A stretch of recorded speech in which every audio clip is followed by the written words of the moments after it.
Okay, we're live. This is a rogue edition of Deeper Than Dogma. We're going to discuss presuppositionalism. I'm going to give a presentation, and this is a continuing presentation that I had back in December, and you can find that presentation on Xbox's channel, as well as it's mirrored on my channel as well. It's called Floyd's Take on the Precept Argument, First Look. So that was the first video. It was just recently posted, although I had this back in December, and this is a continuation of that presentation. And who knows? There'll probably be more. I guess we'll keep on having them until presuppositionalism is finally dead. But I'll start my presentation now, and we'll get started. All right, so can you guys see that? Yeah, yes we can. All right, so a lot of discussions about presuppositionalism is basically how do you know things, a knowledge talk, knowledge claims, how do you justify them? So I'm going to start with a little review from my last presentation. When we talk about knowledge, often we hear the term epistemology. What epistemology is it's a theory of knowledge. It attempts to answer the questions like, what is knowledge, and how can we know things, and how can we obtain knowledge, and so forth. Another term that I'll be using is what's called ontology. There's different meanings of it. In philosophy, the term can mean the branch of metaphysics that deals with the nature of being, of the nature of the identity, the nature of something. And also, the way I'll be using it is in logic, it's a set of entities presupposed by a theory. So what that means is it's basically the set of entities that exists within your worldview.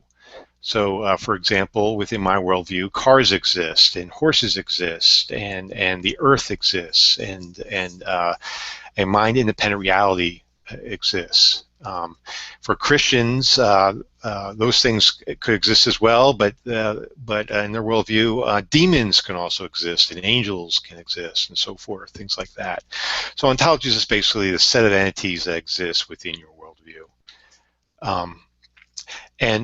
What a presupposition will do when talking about epistemology is they'll often offer an account of their epistemology by appealing to their ontology, while they demand others to justify their epistemology with their epistemology. So what I mean by that is when they say, well, how can you know things? They'll say, oh, well, my God created us in his own image, and he gave us senses and a mind, so we can know things. So so the things that exist in my worldview, to be more specific here, my God created us so we can know things. But they'll ask you, well, how do you know your epistemology is correct? When you ask how do you know something, you appeal to your epistemology.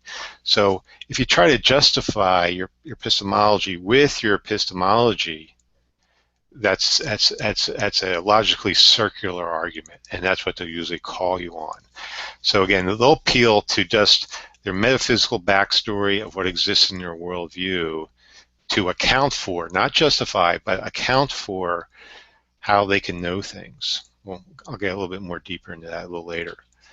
A big issue with knowing things for a lot of the cyclone presuppositionalists is the idea of certainty. Unless you're certain about something, you really can't know it.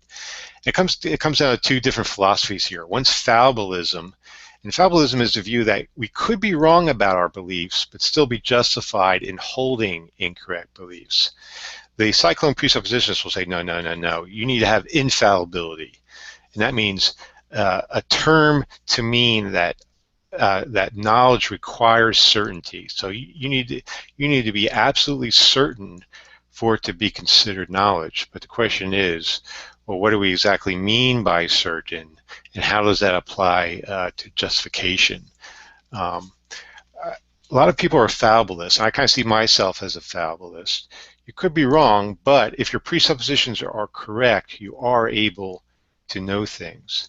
But it's a very hard concept to kind of understand. I don't know, Ozzy, could you shed any light on the difference between fallibilism and infallibility? I don't know that there's much to say on it there. I mean, fallibilism is as you wrote there, the view that we could be wrong about our beliefs, and what that means is that in principle, any particular belief that you have is subject to revision, rejection, or some other kind of change. Um, uh, and that doesn't mean that everything in your belief, you think that everything in your belief set is wrong all at once, but that any particular thing in your belief set could be mistaken. Not that the entirety of your belief set is mistaken.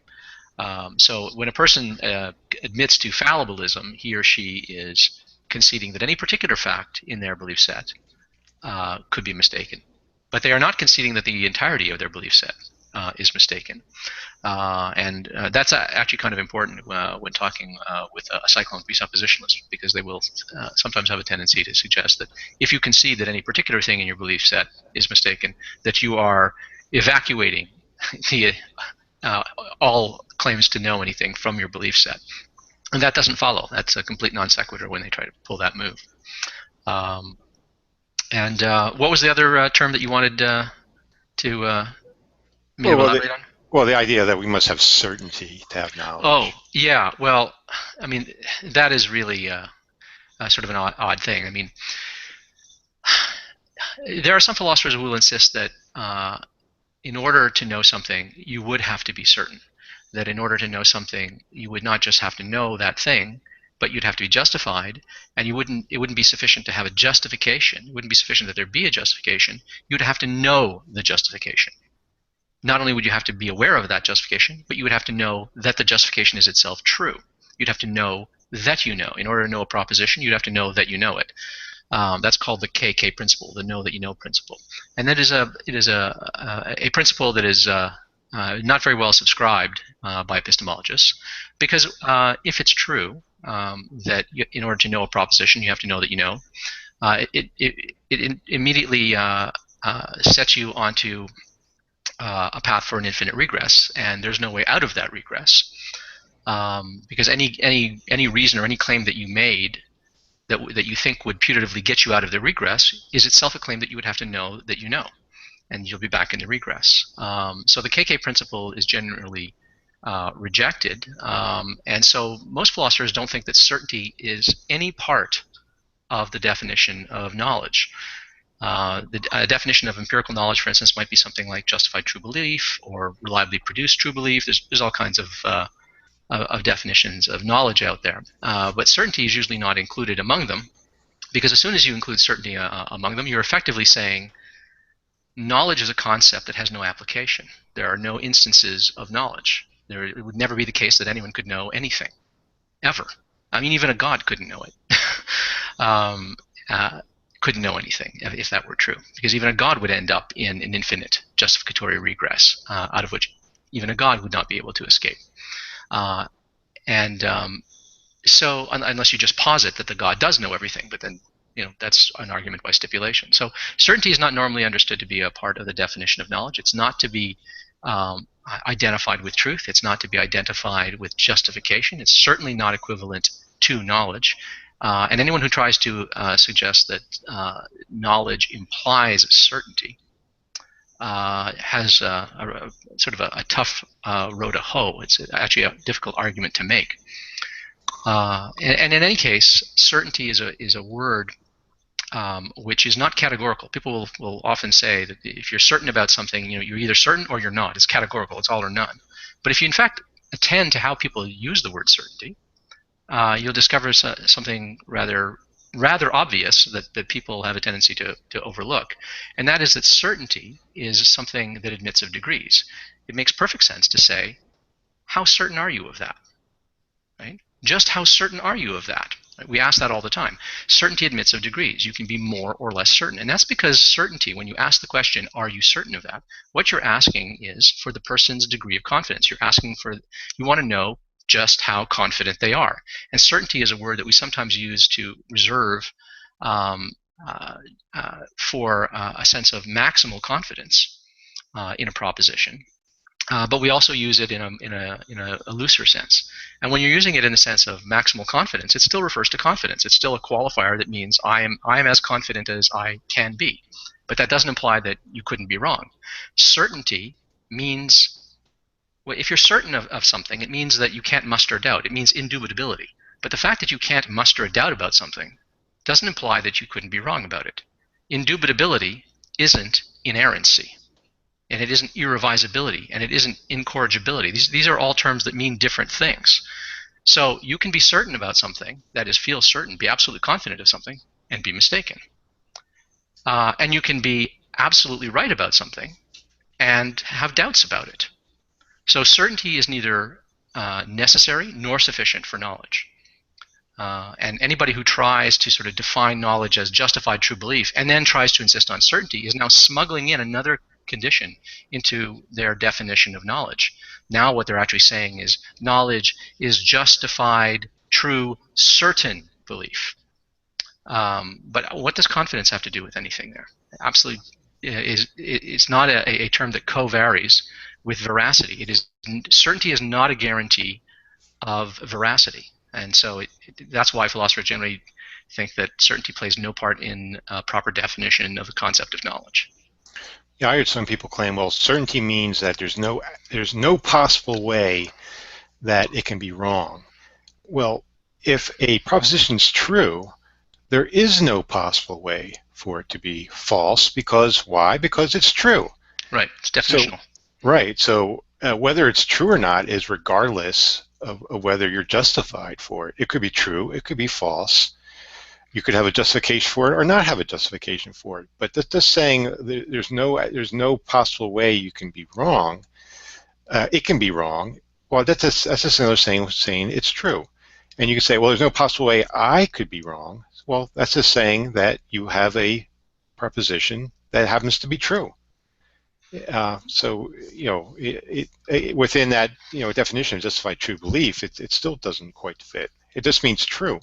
So the fact that you're just saying knowledge is a true belief more than anything. Yeah, actually, that's an important point. I actually have a short video on this called Bible Thumping Wingnut Asks Me About Certainty, where I talk about this. And there's an equivocation that happens when people say, no, certainty implies truth. And the reason they think that is because there's another word that we use all the time, and that word is certitude. Like if I say such and such is a certitude, that this is a glass of beer is a certitude, I'm using the word certitude there as a cognate for truth. It means truth. To say that something is a certitude is to say that it's a truth, right? And we sometimes use the word certainty. Certainty is a homonym. It has multiple different usages. One of the usages of certainty is as a cognate for truth. I can say such and such is a certainty. It's just like saying such and such is a certitude. I'm just saying that that's a truth. But when I ask you, how certain are you of that? You'll notice that I can't substitute in how certainty are you of that, or how certitude are you of that. You can't. You can't substitute these terms. They're not co-referential terms. Certainty refers, when you ask it as a question that way, you're asking for a person's degree of confidence, the degree of conviction with which they hold a proposition. When we use certainty as a cognate for truth, just like we use the word certitude as a cognate for truth, you can't ask a person, are you certainty of that? It just doesn't work. And if it is a cognate for truth, then all you're saying when you say that knowledge implies certainty is you're saying that knowledge implies truth. Yes, we know that. Truth is part of the definition of knowledge. Virtually every definition of knowledge, not all of them, but virtually every definition of knowledge on offer includes truth in the concept. So packing in the word certainty contributes nothing there. So if you're using certainty to mean truth as equivalent for truth, you don't need it. It's redundant. You've already got truth in your definition. And if you mean certainty in the relevant sense when you ask the question, how certain are you of that, or are you certain of that, you're talking about confidence. That is a biographical fact about a person's degree of conviction. It has nothing to do with truth. Okay. All right. So one thing that comes up is having an account. The presuppositions will say, how do you account for X? How do you account for logic? How do you account for morality? How do you account for your reasoning? And often it's conflated with justification for. So the idea account for versus justification for. The presuppositionists will ask you for a rational justification for our presuppositions, for example. They'll ask you if you use your reason to determine if you're reasoning properly. So they're asking for a rational justification to determine whether you're reasoning correctly. And of course, you're going to use your reason. So they're asking for a logical justification. Well, obviously, that's circular. And that's what they'll say. If you try to justify your reasoning using your reasoning, well, how do they get out of this pickle? They offer an account. They will then give an account for the use of reason, memory, and senses. In other words, they will offer their story for where these things come from or what caused them. So again, they're appealing to their ontology. They'll say, oh, well, my God created us in his own image. He gave us reason, memory, senses, so we can know things. So therefore, there is my account for, or my justification for, why we can reason and so forth. So again, this is just an account. This is a story. Well, we can do the same thing. We can say, oh, well, our reasoning, our memory, our senses came about through a natural selection, where the natural environment and so forth conditioned us to be able to reason and have good senses and memory. So we can give our story as well. But the question comes down to, do we actually need an account? Do we need to actually explain where these things come from? That would certainly be nice to know, but regardless of what account, what story you have, those things still have to be valid. So no matter what story you come up with, it really doesn't matter if those things aren't working properly to begin with. Honestly, do you think, as an atheist or as any person, you actually need to have an account for everything? Well, a couple of things to say about an account. To give an account of something is usually to give an explanation, but we also use it to mean to give a justification. Now, to give an explanation is to explain why something is the way it is, normally, like a causal explanation. To give a justification is not to just explain why something is the way it is, but it's to give a reason why one should think something is true. It's to supply a reason that is persuasive, that should for a rational person, demand their assent, that they would affirm the proposition is true. That's what a justification is, as opposed to just a causal account or an explanatory story. Now, sometimes giving an explanatory story will suffice as a justification, because really what it would take for you to believe something is to understand what caused what, right? But we have to make sure that we don't equivocate between a causal explanation or a causal story, which, if true, would justify, and something that actually is a justification. So anybody can come up with some metaphysical picture of reality such that if that metaphysical picture of reality is true, then that would justify believing such and such. But you can always ask, yes, but is there a reason to think that that metaphysical story is true? What's missing there is that it's actually not a justification. So having an account of something, I mean, I can account for why this beer tastes good because there are magical beer pixies that move around in there, and they, squirt out flavor into the beer, or they squirt out some kind of substance which, when it sits on my tongue, makes me approve of the taste. If that story is true, that would explain why the beer tastes good. If that story is true. But if that story is not true, then it wouldn't be the right explanation. And if it's not the right explanation, then it couldn't serve as a justification. So merely having a story is not a justification. It's only a justification if the story is true and if you have a reason to think that it's true. And so that's the problem with an account. Now, with respect to whether or not we need an account, it depends. What do you need an account for? My dog knows if there's food in his dog dish. He knows if there's water in his dog bowl. Okay?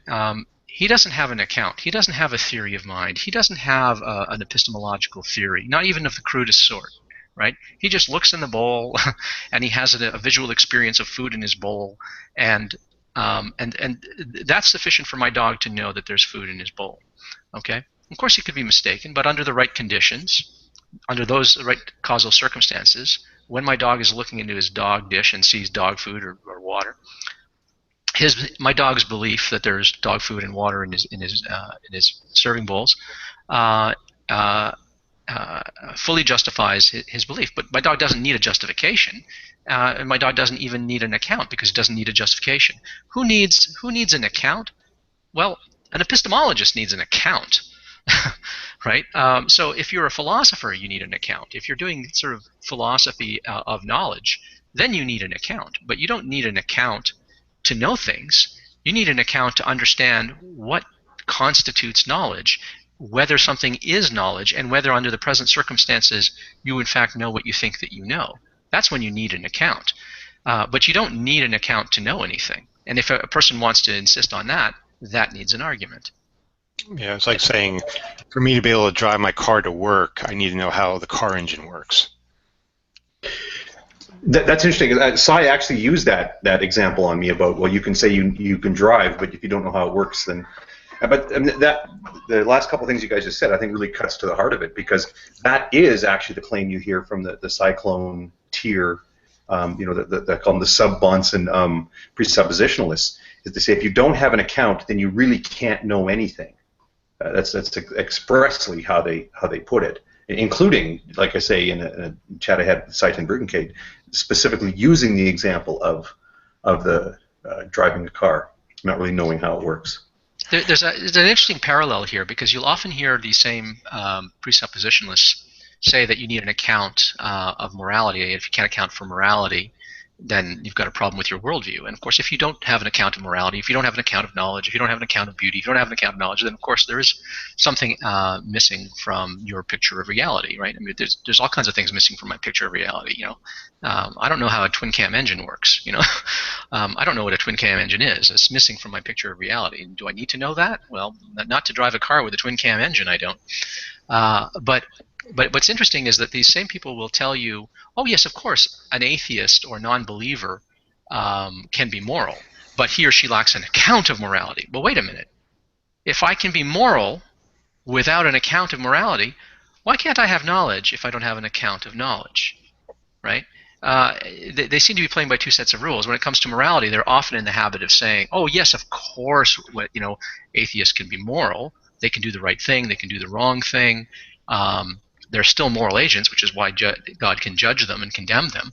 But, you know, what they're missing is an account. Well, that means then is that an account is not necessary for being moral. Well, why, when it comes to knowledge, is an account necessary to have knowledge?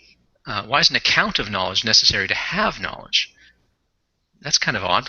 Why this discontinuity? And that's never explained. And I think it's because this particular form of presuppositionalism, this epistemic cyclone version of presuppositionalism, was not developed by a philosopher. Yeah, and often you'll hear, you know, from creationists, like science cannot account for abiogenesis, or science can't explain, you know, how the Big Bang actually started and so forth, and they'll say, oh well, you know, we can explain it. Our God did it. And so, well, how did God create the first life? Oh well, we don't need to know exactly how. We just know He did do it.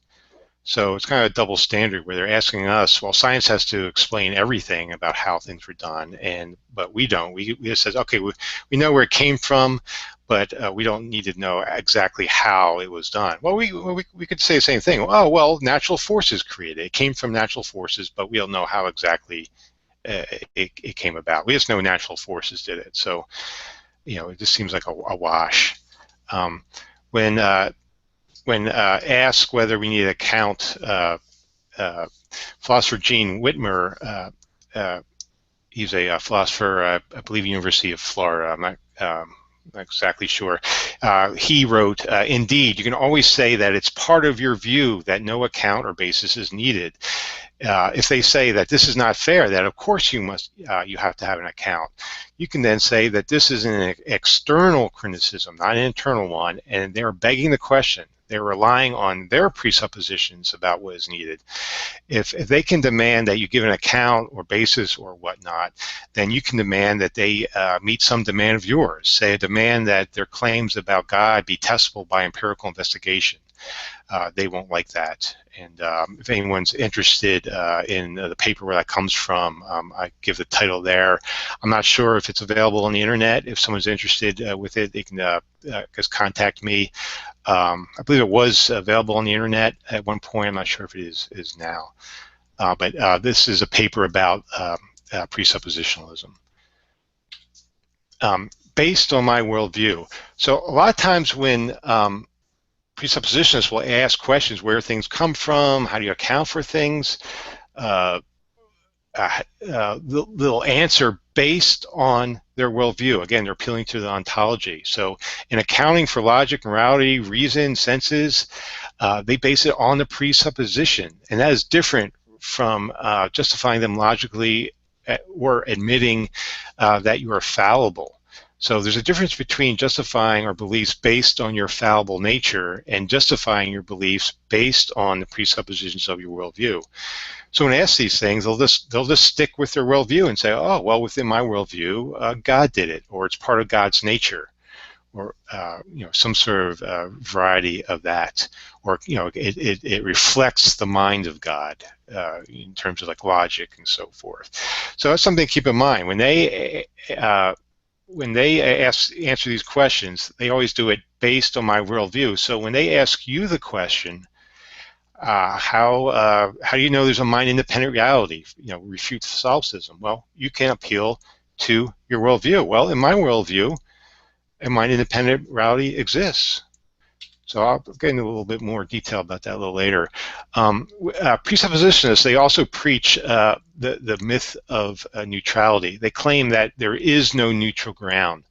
For example, Dr. Greg Bahnsen, he was a leading presuppositionalist. He was a student of Cornelius Van Til, and he was a major figure in promoting presuppositionalism. He wrote that there is no neutral territory between the covenant keepers and the covenant breakers. The antithesis of principle is equally real and equally basic to every point of contact between them. The fate of the empire is always involved. Boy, fate of the empire kind of sounds like a Sith. The analogy they give is that each of us are in our own ivory tower. So the Calvinist presuppositionist is in his ivory tower, in his worldview, holding on to his presuppositions, and we're in our own ivory tower with our presuppositions, and we're basically just yelling at each other. Since we come from basically different starting points, there is no neutral ground, and that's how they see it. They see worldviews as hermetically sealed bubbles in which you can only really critique them from within, and it creates a very us versus them attitude. It says, they're not us. And the example I gave, they're covenant keepers and we're the covenant breakers. Cornelius Van Til states that the antithesis is between those whom the final center of reference in knowledge lies in man, and those whom the final center of reference for knowledge lies in God, as this God speaks in Scripture. So again, they separate people getting their knowledge from God, basically them, to everyone else who gets their knowledge from our fallible human nature. But that's a very external critique. They're basically saying, oh, well, we get our knowledge from God, and everyone else gets their knowledge from man. I'm sure a Muslim or a Jewish person or a person of another faith would think otherwise. But they're actually projecting their worldview onto other people, claiming that, well, we're from God and everyone else is from man. Again, Greg Bahnsen states, as such, presuppositions have the greatest authority in one's thinking, being treated as one's least negotiable beliefs and being granted the highest immunity to revision. Could I say something about worldviews and the idea of neutrality. Sure.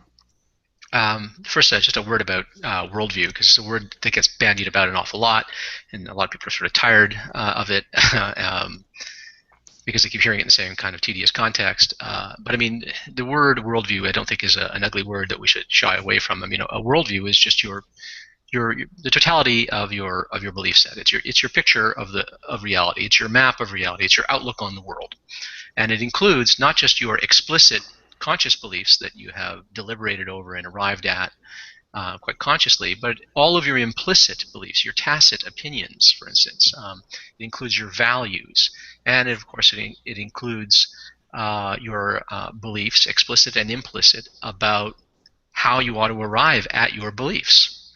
Now, what that means is that if you are trying to evaluate one person's belief set or their picture of reality against another's or your own, how are you to do this fairly? I mean, supposing I want to understand another person's worldview, but part of understanding their worldview is part of understanding their epistemology, their theory of knowledge, and how one arrives at knowledge, and how one should revise one's beliefs, and what are the rational principles according to their worldview. Well, if I'm going to evaluate their worldview, presumably I'm going to use my own sense of rationality, right? And this presents a problem, because if a worldview includes your sense of rationality and your sense, your epistemology, the principle, the standards by which you evaluate theories and propositions, then you're going to have a problem when you try to evaluate another person's worldview. You're presumably going to use your own epistemological principles, or you're going to use theirs. If you use your own, you are analyzing their worldview from your worldview. You are analyzing theirs from the outside. That would be an external analysis. And if you were to criticize it, that would be an external critique of their worldview. If you adopt theirs, you have to bracket your own worldview, suspend it temporarily for the sake of argument.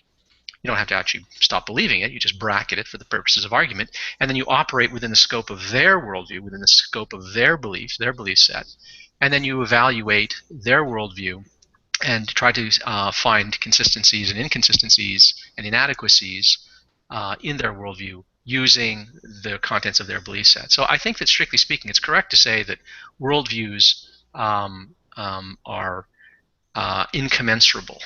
You can't reduce one to the other typically, and there is no neutral standpoint, because whatever standpoint you're going to evaluate a person's worldview from, you're going to be evaluating it using certain standards, using certain criteria. You're going to be operating within some kind of worldview when you do it. So there is no neutral perspective from which to evaluate something as fundamental as a value system, an epistemology, a metaphysic, an ontology, an axiology, all of that stuff, a moral system.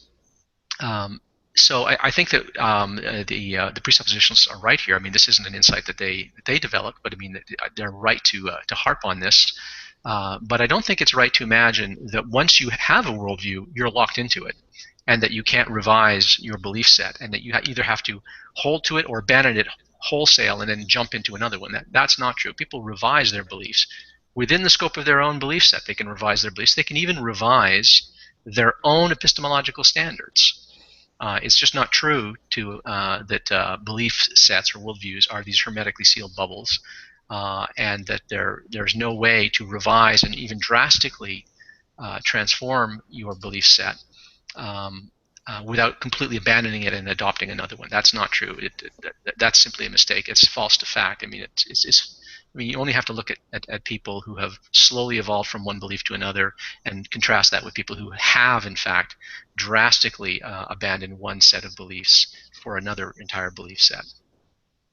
Yeah, and I asked the question, do we have anything in common? Can we have anything in common with the Christian or with anyone with a different worldview? You know, can we appeal to our humanity, for example? Can we appeal to our common nature, our common needs and goals and so forth? I wonder if that could be a common ground in which we can work together. But I guess it's up to the individual whether they want to go there or not. But you know, it almost seems like they're saying, oh well, we're all different aliens coming from different planets. I mean, are we that different? I don't know. I kind of think we all kind of start with our consciousness and we work out from there, and we're all fellow human beings. But are we really that different where we don't have anything in common at all? I don't know. It seems like they're making an effort to shut the doors. I know. Socka, and I think Xbox was there as well. We had a conversation with a presuppositionalist a month or so ago, and we talked about the analogy of two ivory towers. And the way he described it was that in his view, there's only one ivory tower, his worldview. And so, because his worldview is the only one that can actually create the ivory, basically his God. So Socka, I thought you made a good analogy that it's like there's only one ivory tower with no windows to peer out at all. And that's what he was unwilling to. He was unwilling to bracket his, like you were saying a minute ago. He was unwilling to bracket his and look at others for the sake of argument, because he said if he were to do that, that would automatically mean his was false, and his can't be false. So he was unwilling to bracket that. Right. Yeah. To step outside of his worldview would be it's the idea that doubting is the sin. That you can't doubt your worldview at all. That you have to have the only tower, and you can encourage them. You can be like, listen, just come over here for a second, step out, take a look at mine, tell me what you think, and they're like, no, it doesn't exist, and that's what you have to deal with. There's a hugely important. Oh, sorry, Hogtie, you were about to say something? Okay. There's a hugely important point that needs to be made when one of these cyclones says, "No, I refuse to operate within the scope of your assumptions, because doing so would be a betrayal of my beliefs. It would be turning my back on God." I mean, I've heard Seitan Rueckengate himself make the same kind of objection. There's a real problem with that, and that is that the way they're supposed to proceed is through internal critique. The presuppositionalist believes that worldviews are these logically separate, incommensurable worldviews from which there's no neutral ground, and the way that they're supposed to proceed to establish that your worldview as a non-believer or a believer in another faith is inadequate is by operating within the scope of your assumptions and showing that within the scope of your assumptions, your worldview is either inconsistent or inadequate in some respect to account for this, that, and the other thing. The only way you can effectuate an internal critique is to operate within the scope of the other person's worldview, within the scope of their beliefs and assumptions and presuppositions. That's what an internal critique means.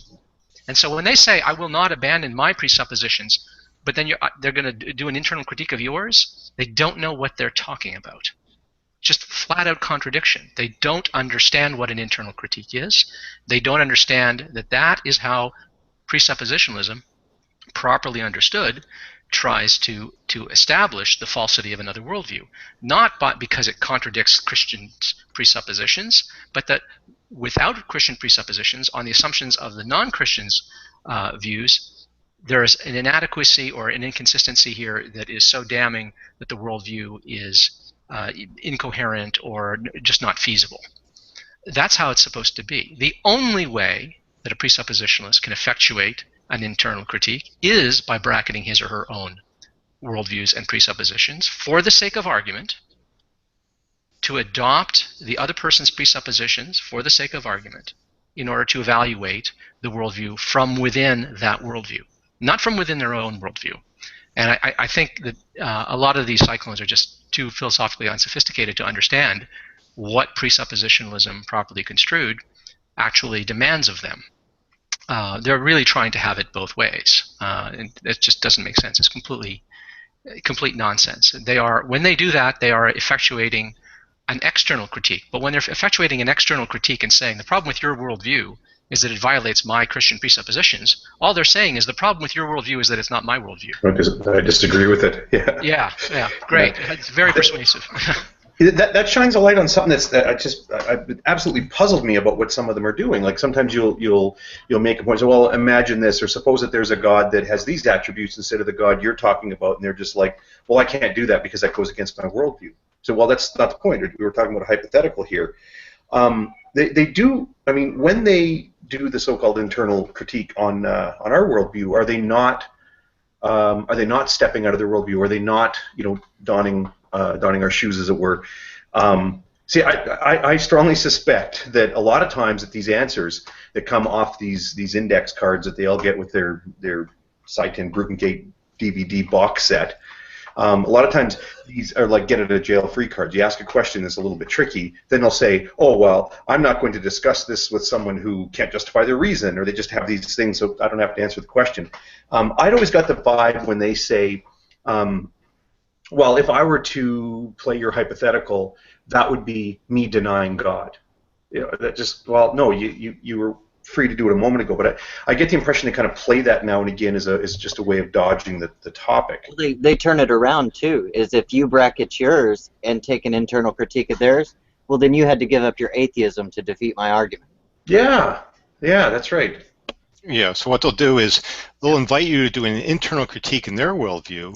For example, they'll say, oh, well, if my God exists and we're made in his image and he gave us a brain and a mind and valid senses, can't we know things? Well, yeah, if all those things are true, yes, you can know things. But then they'll perform an external critique on your worldview. They'll make you justify, well, how do you know your presuppositions are true? That's an external critique, so it's a double standard, where they're inviting you to do an internal critique on their worldview, but then doing an external critique on your worldview. So it's a double standard, and that's something you need to be aware of. I offered this slide in my last presentation. It's a good time to repeat it again, the difference between an internal critique and an external critique.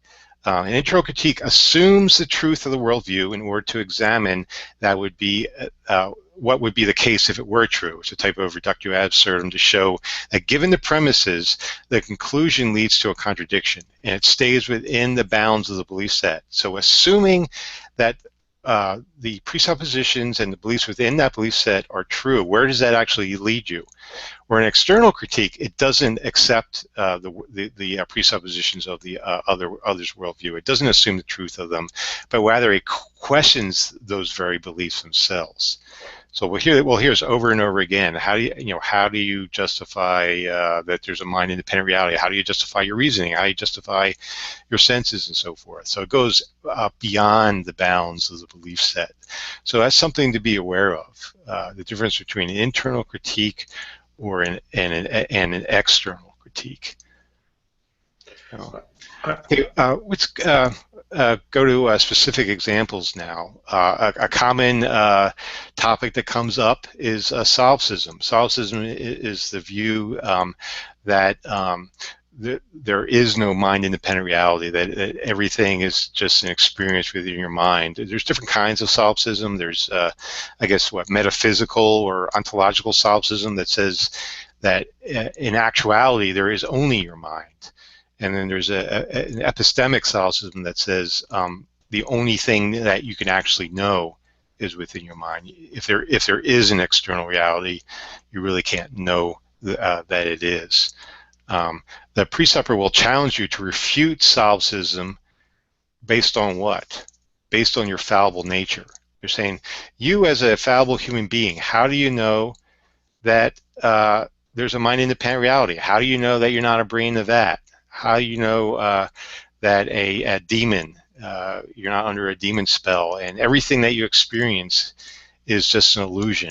How can you know that? How do they respond? Well, they refute it based on the presuppositions of the worldview. They said, oh, well, in my worldview, there's a God, and this God created the external physical world in which we live in. Therefore, if my worldview is correct, then solipsism is false. You can actually reduce that down, saying, well, if I'm right, then I'm right. So again, they're using their ontology as a solution for their epistemology. They're saying, well, if my worldview is correct, then solipsism is false. Well, guess what? We can do the same thing. In my worldview, there's a physical universe. There's a mind-independent reality. So if my worldview is correct, solipsism is false. So again, we're just offering an account against solipsism. If our worldviews are true, then solipsism is false. But of course, can you convince a solipsist of that if they don't share your presuppositions? Yeah, and as you said, that argument is merely saying if my worldview is true, then solipsism is false. Is merely saying if solipsism is false, then solipsism can't be true. Yeah, that's right. Right. That's axiomatic. Yes. If it turns out that solipsism is false, then it's not true. Wow. Wow. That's some argument. We're breaking ground with this now. Yeah. All right.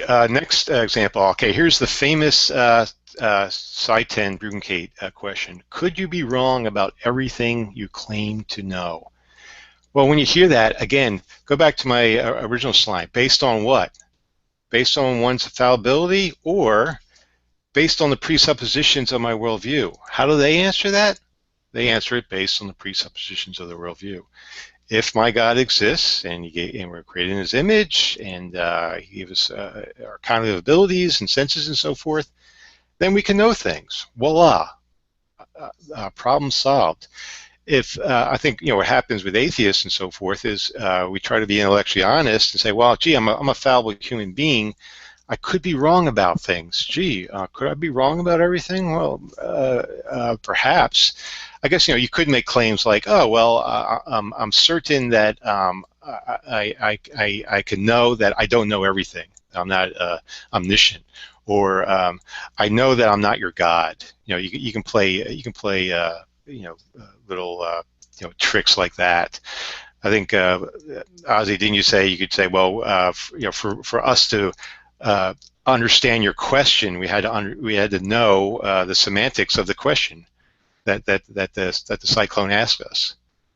Yeah, actually, the presuppositionalist Bible thumping wingnut over a year ago made a video asking all atheists if they could answer that question, and he asked specifically to hear from some people. He named me specifically, so I made a very short video about 6 minutes long called Bible thumping wingnut asked me about certainty, in which I answered that question. He wasn't satisfied with the question. He thought I was sort of doing an end run around it.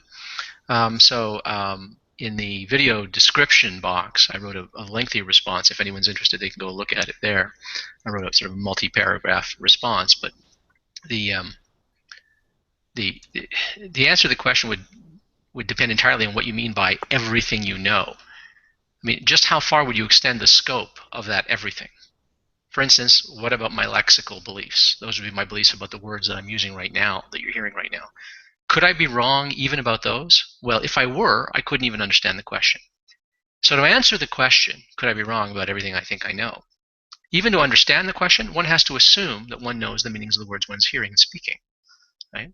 So doubt, the ability to doubt something, comes after a feeling of certainty, a feeling of conviction, and the assumption that one knows a lot of things. We presuppose a whole lot, before we can ever muster a doubt about anything. So the very question, could you be wrong about everything you think you know, presupposes that I have lexical knowledge and that I understand the words coming out of your mouth when you ask me that question. Your question, when you ask that question, is granting me knowledge, assumes that I do have knowledge. So what am I supposed to do? Am I supposed to say, okay, I'll have to assume that I don't understand the words coming out of your mouth? Well, then how could I answer that question? I can only answer that question on the assumption that I do have some knowledge, lexical knowledge. You can't ask that question without crediting and granting the other person some knowledge that you also think you have. So the question is kind of a fatuous question. Well, and what does it mean to ask someone what they think they know? Well, everything that you think you know. I mean, I would say I know that this is a glass of beer, and you'd say, really? Yeah. Well, that's what I think I know. To say that you think you know something is merely to say that you believe that you know something. Right. To say that you think something or believe something or opine something is simply to assert that something is the case. If I say, Yep. this is a glass of beer, or I think this is a glass of beer, or I believe this is a glass of beer, or it's my opinion that this is a glass of beer, those are all the same thing. They all assert the proposition, this is a glass of beer, and that I assent to it, right? You can either assent, you can just say, this is a glass of beer. You can just say, or you can explicitly assent, say, I, Ozzy, here, now, speaking of this thing here, assert that this is a glass of beer, right? There's no difference there. There's no difference between saying, I think this is the case, I believe this is the case, I opine this is the case, or just saying what you think is the case, or what is the case.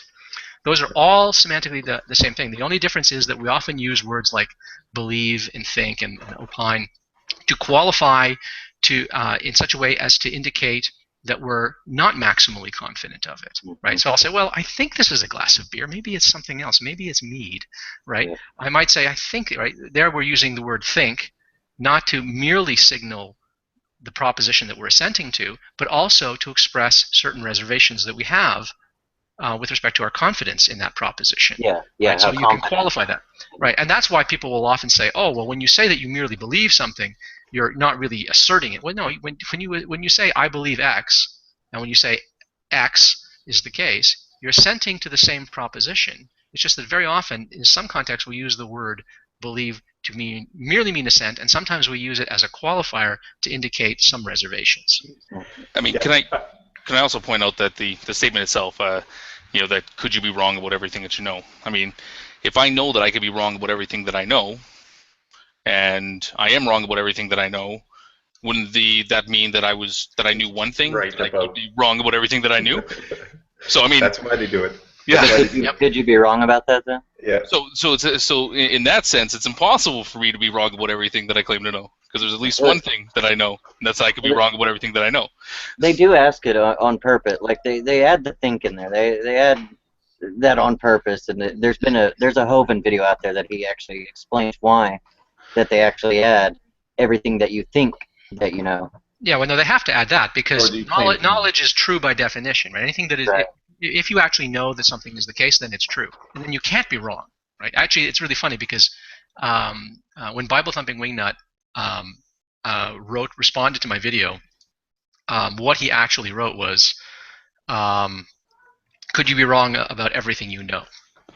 And I wrote, the first thing to say is that the question you've just asked is ill-posed.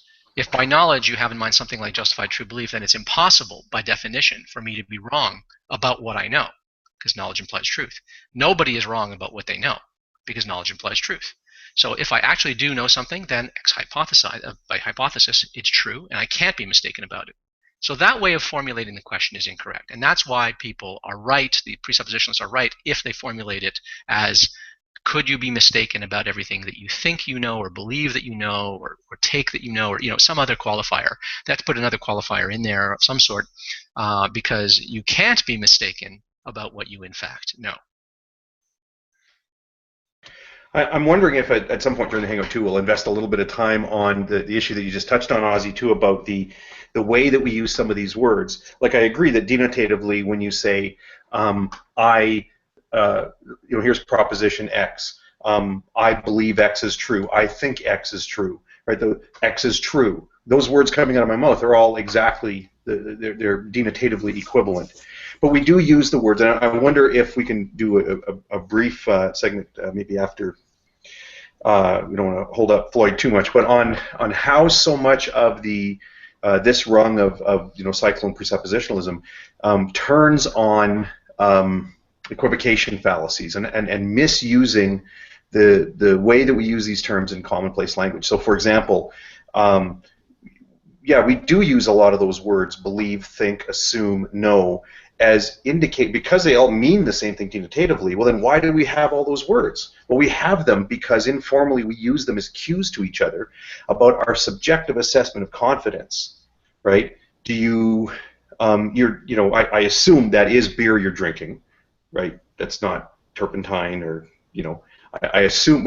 Is that what assume means, right? When we say assume, but see, conversationally, we'll say, well, I assume the guy made it to the meeting on time. It's things like that. We sort of say it like, well, I guess I don't really have proof of that. Well, that's not what an assumption is. So we have these words: I believe this, but I know that. I assume this. And you watch how many times that a major part of what the presuppers do in conversation with us is they sleight of hand with a lot of those words, and this is one of the weird. Like actually, Floyd's slide here says, "Could you be wrong about everything you know?" And we spent some time here focusing on claim to know. Everything you claim to know. Right. Sorry. Yeah. Could you be wrong about everything you claim to know?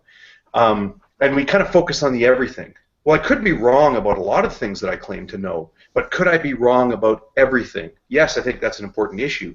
But I think we also will need to address the issue of what does it mean? Let's just take a single belief, a single proposition, and say, well, could you be wrong about that particular belief? And is it possible that you're wrong about that? Right? If you ask me, is my car still in my parking spot? Well, yes, it is. I believe it is. And then you say, well, do you know it is? I say, well, I suppose it's possible that somebody stole it. Right? That's not what the word possible means used formally. I'm now asserting something about the, I forgot the term for it. Well, why don't we press on with this and we'll cycle back. But I do want to address the thing about, is it possible that you're wrong about something you claim to know?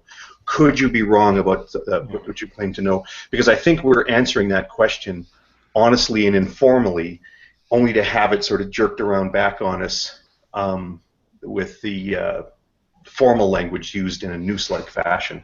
Yeah. Again, if you're dealing with an arrogant cyclone who just wants to trip you up, he's going to respond based on what, his ontology, what exists within his worldview. Well, you can do the same. You can say, well, how can I know things? Well, I posit a world that has physical, natural regularities, and there exist systems where natural selection produces reliable senses and cognitive abilities. So because of these things existing in my worldview, I can know things. Now to assert that, you have to have prior presuppositions to know that. But ultimately, we're going to rely on our presuppositions of our worldview to basically account for anything, and that's exactly what they do. And you'll hear from them as well, is that you give up rationality or knowledge if you cannot justify your knowledge, senses, and reason. Well, again, we can appeal, we can offer an account from what exists in our worldview as an account, because that's what they do. All right. Well, sure. Okay, it's kind of like it's sure. I give up knowledge in the way that you're stating it. Yeah. All right. Here's another example. Hogtie and I have been going back and forth with arcane logos for, I don't know, last 3 or 4 days or something.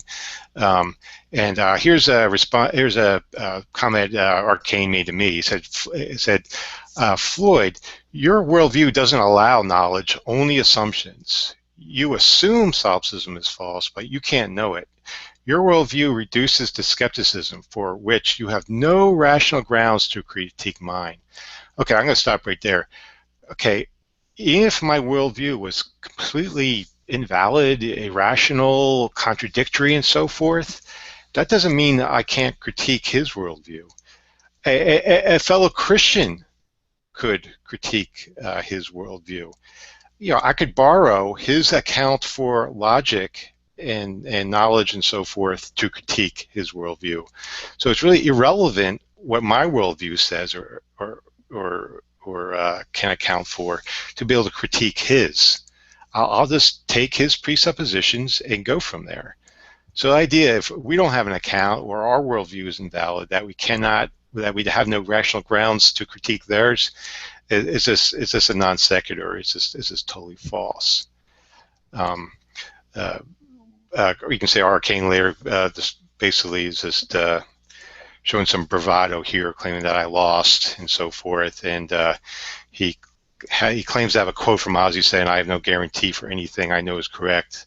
So therefore, basically Arcane is appealing to fallibilism. If you're a fallibilist, you can't know anything because you have to have an actual guarantee. Well, and it's that he's like Hogtie was saying a little bit ago.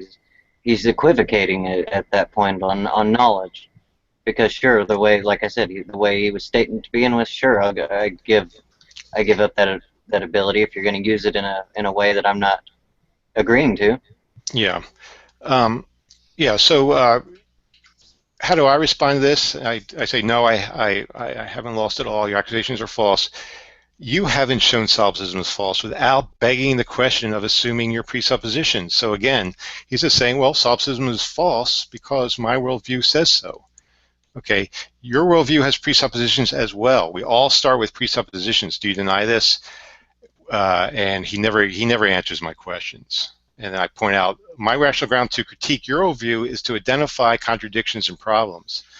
I've done this already. I gave an example of his ontology is populated by evil, deceiving demons and his own God that sends strong delusions and lying spirits. And you have failed to respond to them. I gave him a number of questions which you just didn't respond to. You assume solipsism is false as well. All you can say is, my worldview denies solipsism. Well, so does mine. We're both in the same epistemic boat. You really don't understand the problem here. What guarantee do you exactly have? Exactly? You admit you're fallible, so you have no guarantee at all. You as a presupper think that you are allowed to deposit an entire physical backstory to serve as a guarantor of your beliefs and ground your epistemology. Well, so can I. I don't need your God to do that. I am doing everything that you're doing, but leaving your God out of the equation. The question is, what logical validation can you offer for your metaphysical beliefs without begging the question? Do you think you can do that? If so, offer your syllogism. I won't be holding my breath. Okay, Arcane responds, so you're disagreeing with your pastor, Ozzy? I say no. The difference between justifying your beliefs based on my fallible nature and justifying your beliefs based on the presuppositions of my worldview. You are simply doing the latter. All you're saying is, based on my presupposition, I can know things. I can do that as well. Ozzy and I simply acknowledge that there are no rational justification for those presuppositions themselves. That is what you fail to recognize. For deeper clarification, I recommend the following clip. This is a recent clip on my channel, taken from a hangout with Ozzy. You can go on my channel to view it. That clip is called "Why Presuppositionalism Cannot Justify Our Properly Basic Beliefs." Okay, getting back to I say, when you're asked, how do you know your senses are valid? How do you answer? You answer, my God created us in his own image with reliable senses so we can know things. So what you're saying is, based on my presuppositions of my worldview, my senses are reliable. Well, based on my presuppositions, my senses are reliable as well. And that's where the dialogue stopped. You didn't respond to that. Okay, so Arcane's major point here is your worldview doesn't allow knowledge, only assumptions. Socka, could you play the first video that we have, the first YouTube video now, please?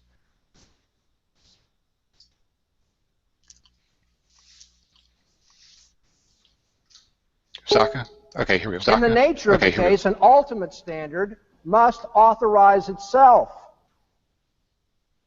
And that's why unbelieving systems of thought have to be pressed to see that they have got an ultimate authority for their thinking, just like you have an ultimate authority for your thinking. And when it gets around to verifying that ultimate authority over against the other person's ultimate authority, I will end up eventually assuming my ultimate authority. But so will the unbeliever. The unbeliever will assume his or her ultimate authority in the process of reasoning, and I will assume my ultimate authority in the process of reasoning, even when we're talking about what the ultimate authority should be. All right. So, Socka, I think you need to quit that app. No, it worked. Okay. All right. Am I back? Yeah, you're back to being white boxed. All right. Right now I just see your icon up, your avatar up. No, it's working. It's your screen. Floyd. Okay. All right. All right. So getting back, that was Dr. Greg Bahnsen again. He has a PhD in epistemology from the University of Southern California, and he's going to lecture there about the myth of neutrality. This is where I got the clip from. It's available on YouTube for you to watch the whole thing.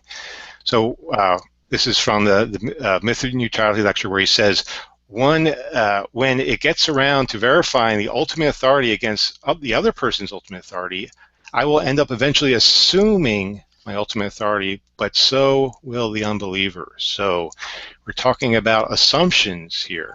Okay, what is this ultimate authority that Greg Bahnsen is actually talking about? He's actually talking about our presuppositions.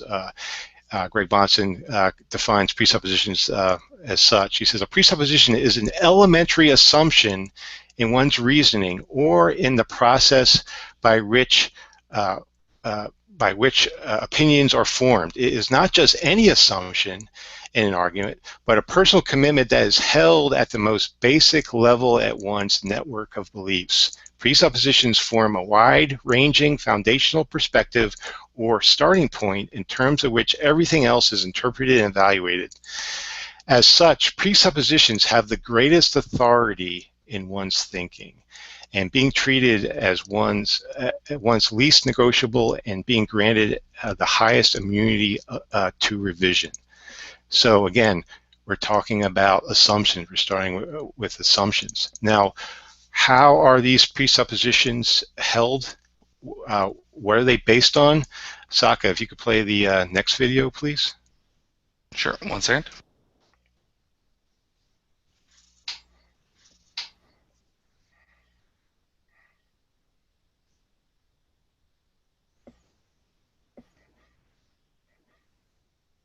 Now, all I'm trying to point out here is that a person's presuppositions in the nature of the case could not be a matter that's verified by natural science, because natural science has its own presuppositions. Okay? Well, they aren't verified by natural science, which itself depends on presuppositions.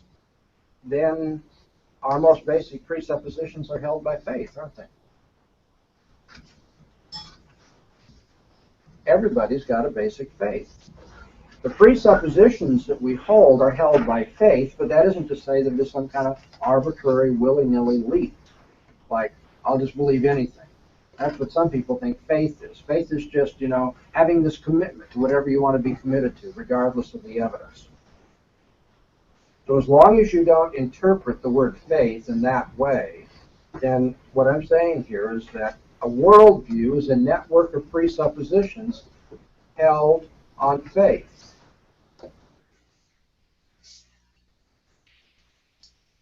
Okay, so what are presuppositions held on? They're held on by faith. To try to justify them, you end up arguing in a circle. Thus,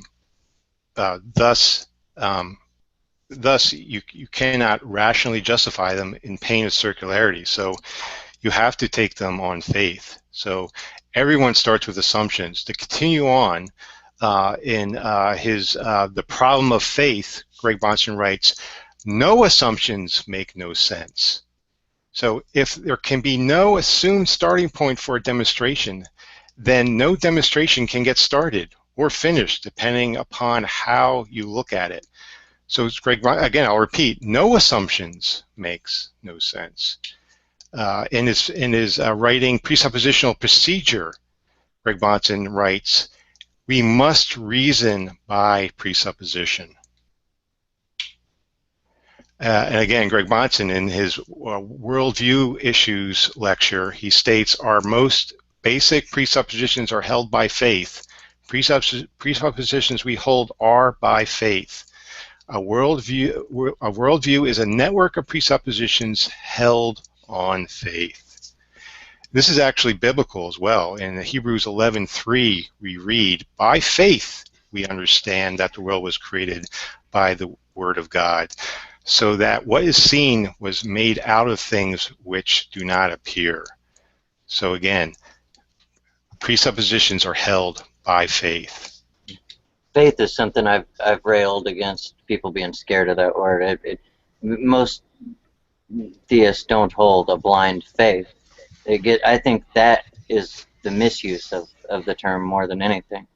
And I think Hogtie pointed out in his last one with Arcane that line of reason, of pre-rational, the precept, and then rationalizing. He shows a line instead of trying to circularly go at your presuppositions. Yeah. So we're all in the same epistemic boat, and by that is we all start with our presuppositions and reason from them. So to say we don't start with any assumptions, well, if a presupper is going to say that, they're actually disagreeing with probably the top presupper of them all, who has a PhD in epistemology. Could I say something to this? Sure. Yeah, it's a really important issue. It goes to this issue of internal versus external critique. Presuppositionalism, again, properly construed, is supposed to proceed by showing the falsity of a non-Christian worldview, or if you're a Muslim, presuppositionalism, a non-Muslim worldview, or whatever type of presuppositionalist you are. You're supposed to show the falsity of an alien worldview, another worldview than your own, by bracketing your own presuppositions, adopting for the sake of argument the assumptions of the other person, and then exploring that worldview from within and looking for inadequacies and inconsistencies within that worldview. And if you can show that a person isn't in fact living in accordance with what can be delivered by that worldview, then they're effectively living in bad faith. They're believing one thing but living another thing. And what that means is that you are supposed to. Oh, actually, hang on a second. Is anyone else hearing feedback? No, everything's fine. Yeah, I hear you fine. Yeah, I hear you fine too. Okay, I'm getting a looping. I'm getting a looping effect. Maybe if you refresh, because it's not on this end. Yeah. Okay. Carry on. I'll be right back. Sorry about this. Okay. No problem. Can only assume the turpentine is kicking in. Yeah. Yeah, and as far as trying to justify your presuppositions, well, Cornelius Van Til makes an interesting comment. For example, Christians hold the presupposition that the Bible is the Word of God. How do they justify that? With divine revelation? That's circular. Cornelius Van Til says, "Who wishes to make such a simple blunder in elementary logic as to say we believe something is true because it is in the Bible?" Our answer to this is briefly that we prefer to reason in a circle to not reasoning at all. We hold it to be true that circular reasoning is the only reasoning that is possible to finite man. So here, pretty much the modern creator, so to speak, of presuppositionalists acknowledge that your foundational presuppositions are circular as far as justifying them. If you try to justify them, you're going to argue in a circle. And most honest presuppositionalists will, in fact, do that. Arcane made the claim that if a worldview starts with unjustified presuppositions, then Arcane himself will reject that worldview. That's his claim. Okay? So Arcane's worldview starts with presuppositions. Then Arcane cannot justify his presuppositions without arguing in a circle, and he openly admitted that before. If Arcane cannot justify his presuppositions without arguing in a circle, then Arcane's worldview starts with unjustified presuppositions. That's the informal fallacy of circular reasoning. 5. Arcane's worldview starts with unjustified presuppositions. That's modus ponens from 3 and 4. Therefore, Arcane rejects his worldview. That's modus ponens from 1 and 5. So if Arcane is going to stick with the idea that if we start with assumptions, if we start with unjustified presuppositions, then it should be rejected. Well, I'm afraid he's going to have to reject his own worldview. So, Arcane, if you're watching, here's a syllogism. Feel free to refute this. Okay. All right, this is my last slide. I'm going to offer some pointers on how to critique a presupper's worldview. I recommend sticking with an internal critique when challenged them. Understand their worldview, understand their presuppositions, what exists in there, and find internal inconsistencies and problems within them. When asked why you reject Christianity, well, you can appeal to external evidence because they're asking you about your view, your worldview. So you can point to archaeological problems, about historical and scientific problems, and so forth. But if you're going to be critiquing them, their worldview, I recommend sticking with an internal critique. And from that, try to understand their position. Do not strawman them. Do your homework, do your research, try to understand the position they actually hold. And strategies I suggest, well, you can point out Bible contradictions, the fact that there's supernatural deceiving agents in their worldview, failed false imaginary prophecy. I gave a Deeper Dogma episode on biblical prophecy, textual criticism of the Bible, the nature of their Bible God. I had a debate with Maximus about whether or not the Bible God is truly loving based on the Bible's own definition of love. Again, that's an internal critique, not on what my standard of love is, based on the Bible's standard of love. So those are certain strategies you can critique their worldview. So that is the end of my presentation. Awesome. Thank you very much. I thought that was really good. Very thorough. Thanks. If I could sort of finish the point that I started making earlier, when you're analyzing a worldview, you're supposed to operate from those presuppositions when you're doing an internal critique. It makes no sense to say of another person's presuppositions, oh, but those aren't justified.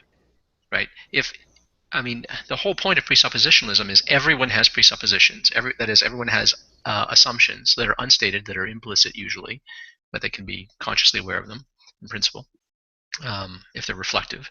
And they are unjustified because those are the things by means of which you do justify everything else. And so to demand, oh, but you need a justification for those things, is to demand a justification for that which is offered, which is put forward unabashedly as unjustified, right? So, for instance, I have properly basic beliefs, a bunch of assumptions that I think I and everyone effectively makes, which typically go unchallenged, that we simply operate by. But everyone has these. We can disagree on what constitutes a properly basic belief and what a specific instance of a properly basic belief is, but the point is we all start from some assumptions, or you could call them axioms if you prefer, although I think axioms are a little different. But the point is they are your starting point. It makes no sense to say of a starting point, oh, what's your starting point for your starting point? And there is no starting point for my starting point. There's no starting point behind my starting point, right? And now if I were to try to justify my starting point by something that comes afterward, then of course I'm going to argue in a circle. So of course the solution is, don't make the mistake of thinking that you can justify your starting point by conclusions derived from your starting point, because if you do that, you are going to argue in a circle.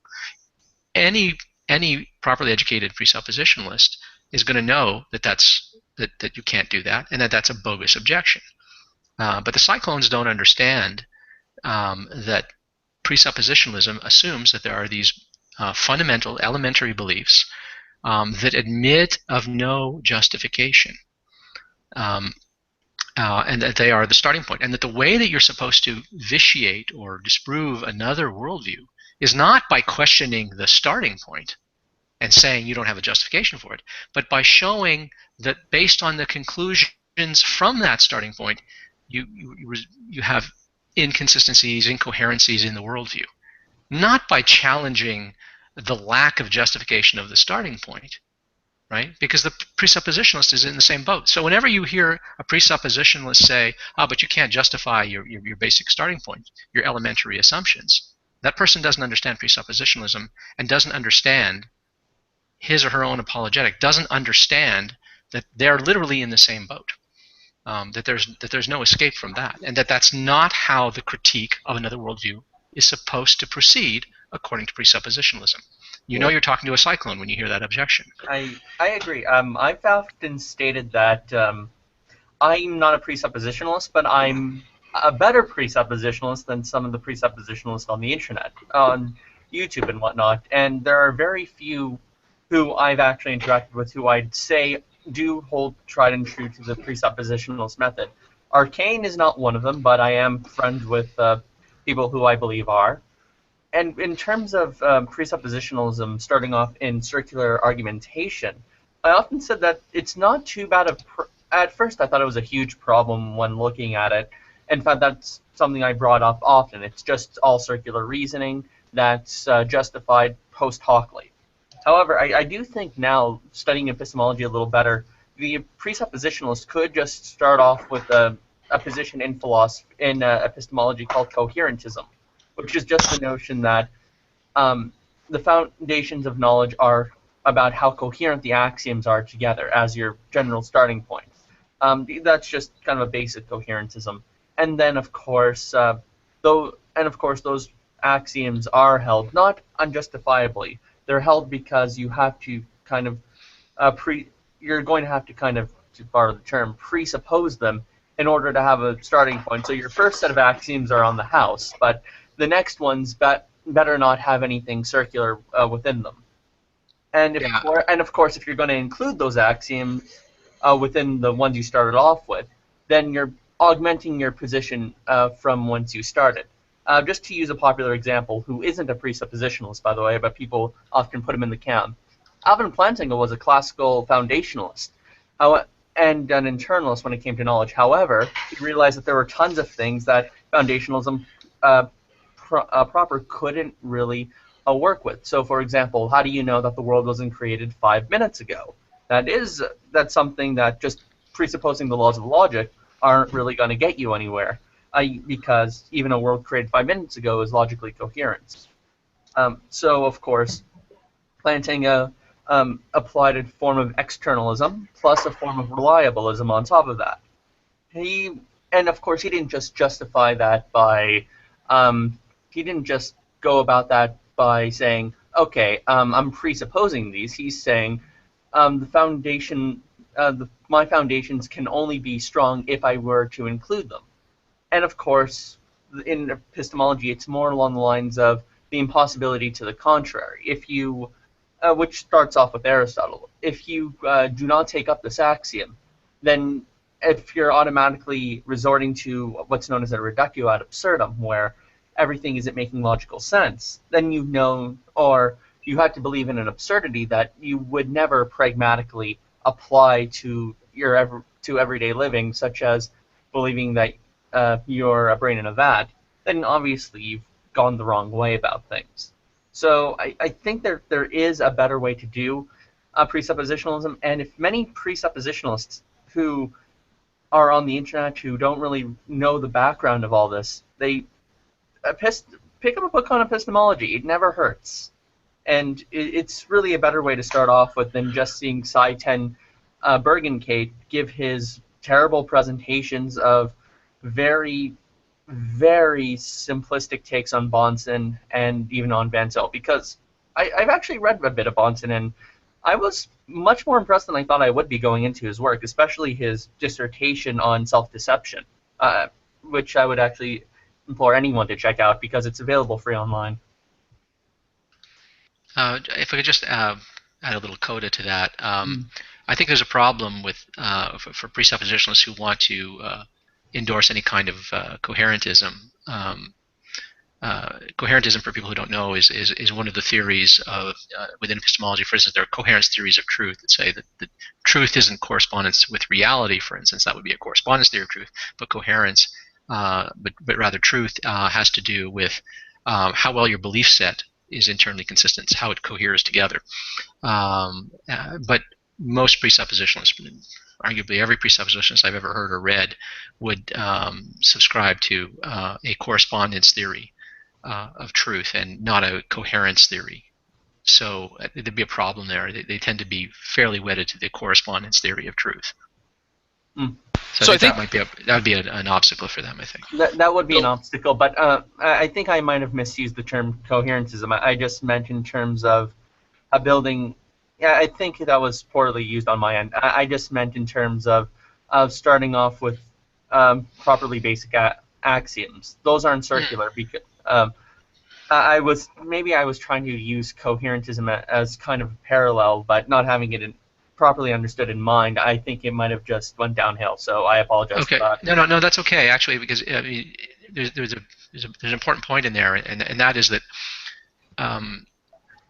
presuppositionalists tend to be foundationalists. That is, they envision knowledge and the structure of a person's belief, the architecture of your beliefs, as like a building with a foundation and layers of bricks, and and if the foundation is no good, then the building is going to be crooked and collapse. There's going to be something wrong.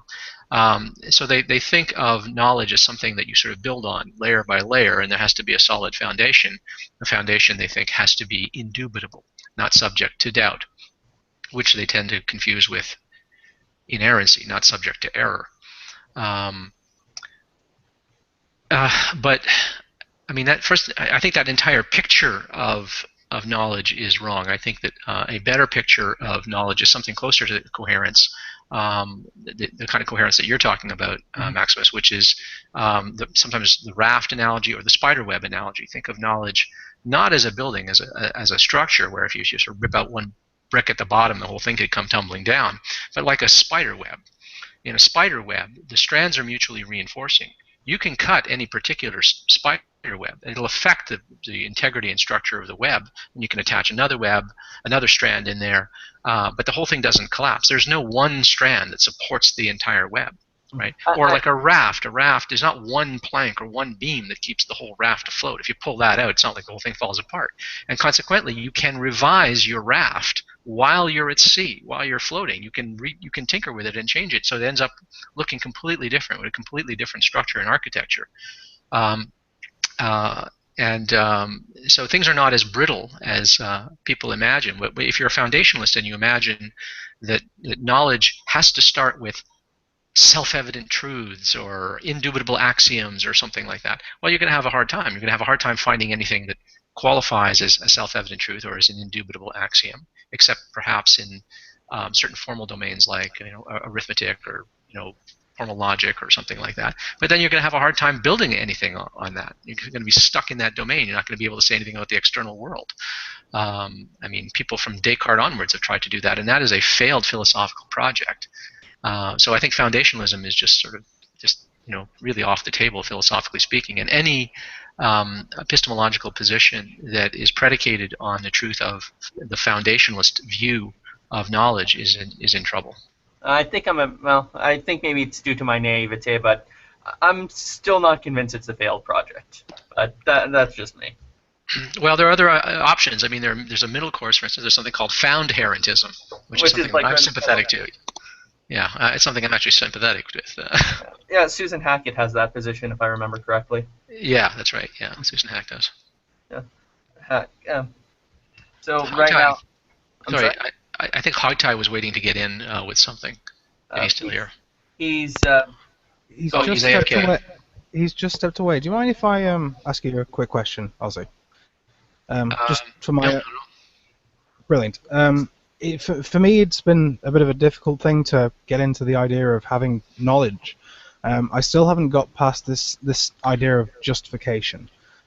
So, assuming one's justification to be true, representative of knowledge.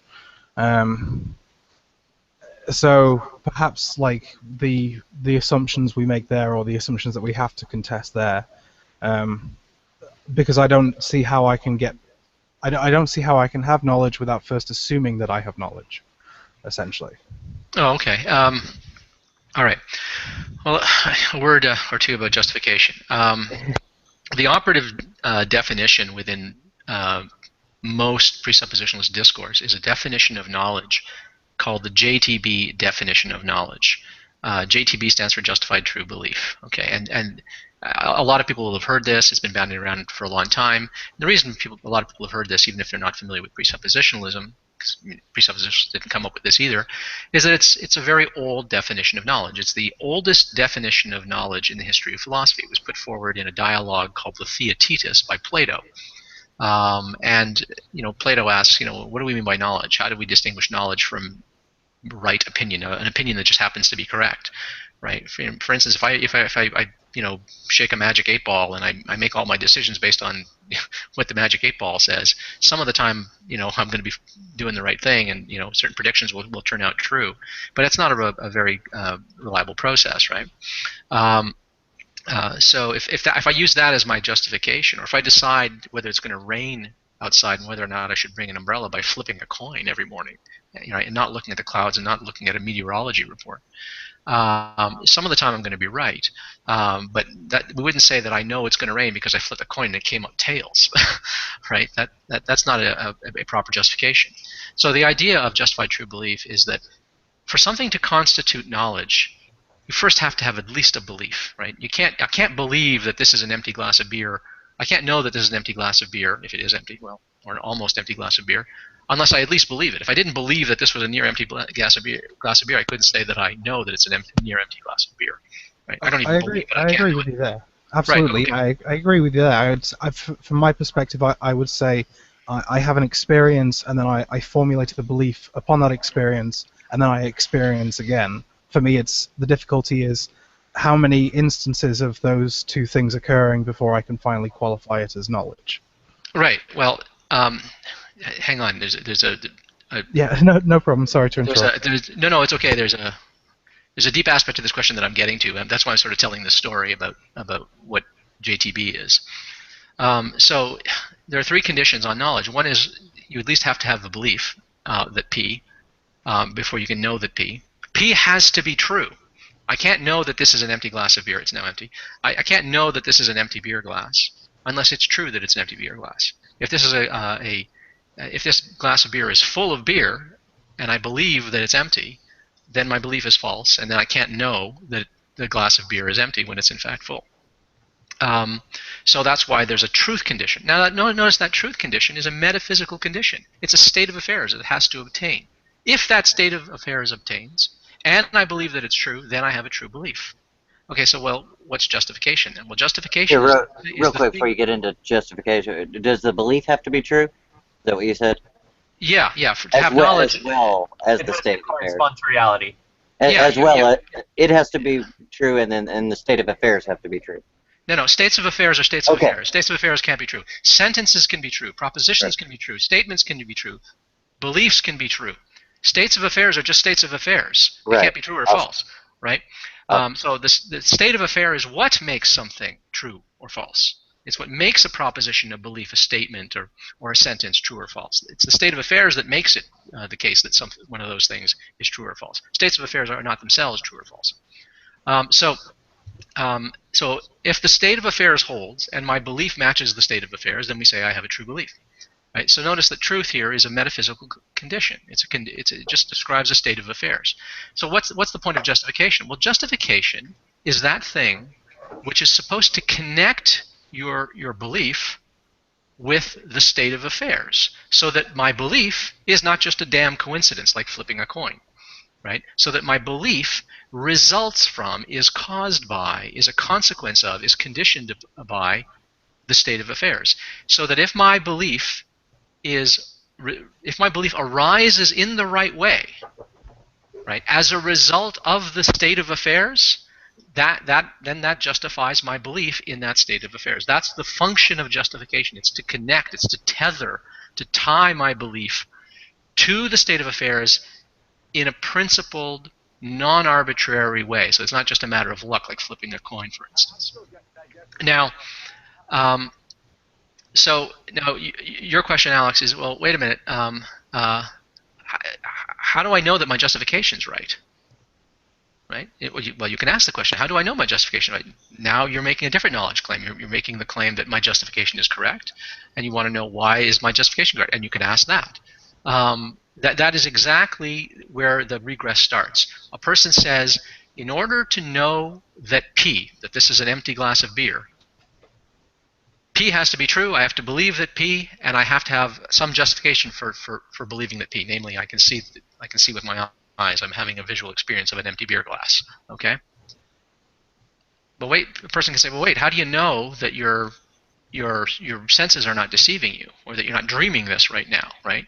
In which case, there's no beer glass at all. I'm just dreaming all of this, right? That's a perfectly good question. Now what you're asking is, how do I justify my justification, right? And if I give you a reason for why I think I'm not dreaming and why I can trust my eyesight right now, and I don't think my eyes are deceiving me, for instance, and why I think I'm not a brain in a vat, supposing I give you reasons why that would be, you could ask, well, wait a minute. What if those justifying reasons are themselves called into question? Can't I call those into question? Yes, of course you can call them into questions. But now you'll notice we're in a regress, right? A justificatory regress. It's an infinite justificatory regress.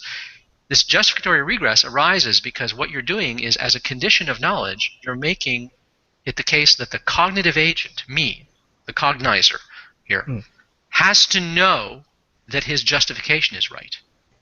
You're not just saying, Oz, in order to know that this is a beer glass, you have to have a justified true belief. You also have to know that this is a beer glass. You have to know that your justification is correct, and you have to know that your justification is correct. And then you'll have to know that that justification is correct, and you'll have to know that that justification, and on and on and on into a regress. That's the KK principle. That's the know that you know principle. That's the definition of knowledge, the definition of justification specifically, that construes justification as something that only is satisfied when you couldn't be wrong about it. And the cognitive agent has at his or her conscious disposal current experiences which could justify the experience, and that is guarantee that the experience happens. But nothing can satisfy the KK condition, which is why so many epistemologists just think, no, the KK condition cannot be part of what we mean by justification, because if you make the KK principle a necessary ingredient in the concept of justification, no belief could ever be justified. No belief in logic, in math, in ordinary science, in ordinary life. And so most epistemologists now just sort of reject the KK principle as a non-starter. If that's true, justification is impossible. If justification is impossible, then presumably knowledge is impossible, assuming justification is part of your definition of knowledge. Not all philosophers think justification is part of knowledge, part of the definition of knowledge. But so a lot of epistemologists say that no, that if you think that the KK principle is a necessary ingredient in justification, and justification is a necessary ingredient in knowledge, then knowledge is an impossibility. That's internalism. That's internalism. Right. You're requiring an internalist condition be satisfied. So what's the alternative? The alternative that many epistemologists subscribe to, oh, and by the way, presuppositionalists too, although the cyclones don't get this, is to say, look, justification is an objective matter. It doesn't have to be something that you're aware of. If you're aware of your justification, fantastic. Here's a way of thinking about this, of understanding this. Let us say, hypothetically, that this is an empty glass of beer. Ozzy knows that this is an empty glass of beer because the truth condition is satisfied. Ozzy believes that this is an empty glass of beer. And Ozzy is having an experience, a visual experience of an empty glass of beer. And that empty glass of beer, that experience of the empty glass of beer, is being physically caused by the fact that there is an empty glass of beer here. In other words, if that story is true, then I know what I think I know. Right? If that story is true, then I know what I think I know. Just like, so notice, just as truth is an external condition, right? So, truth is an external condition. It has nothing to do with me, right? I mean, if there's a glass of beer here and my belief is true because there is a truth condition that is being satisfied. Similarly, justification is an external condition. In other words, under the externalist conception of justification, the cognitive agent doesn't have to know what his justification is. There just has to be a justification. And if there is a justification, if there is a set of causal conditions which are responsible for the experience, then under those conditions, I know that there's an empty beer glass here. And if those conditions are not satisfied, if, for instance, I'm dreaming, I'm mad, I'm hallucinating, I'm tripping out on drugs or whatever, then I wouldn't know it. Mm-hmm. So what's the problem? Well, you'll say, yeah, but Ozzy, then you don't know that you know. You're right. I don't know that I know, but that doesn't mean that I don't know. I can know that this is a glass of beer, but I don't know that I know it. Who the hell ever said that in order to know that this is a glass of beer, I have to know that I know it? Who says that? The only person who says that is a person who insists on the KK principle. The KK principle is not a truism. It's not necessarily right. In fact, epistemologists tend to just reject it as a non-starter. So under the externalist conception of justification, justification is an external condition, and if it holds, then you're going to be justified. What about, so if you're an internalist, do you have to hold to the KK principle? Because I identify myself as an internalist, but I don't know if I necessarily would hold to the KK principle. That gets a little tricky, but no, in principle you don't have to subscribe to the KK principle to be an internalist, but most internalists do, because usually the thing that motivates a person to be an internalist is an implicit assumption that the KK principle is true. So an internalist, by the way, just to be clear, is a person who believes that justification consists of the agent knowing what his reasons are. Mm-hmm. Okay. Now, if externalism is right, if the externalist conception of justification is the correct account of justification, you might ask, well, why do we demand justification from people if it's not necessary that you know it, right? If it's not necessary that you know your own justification, why do we demand it?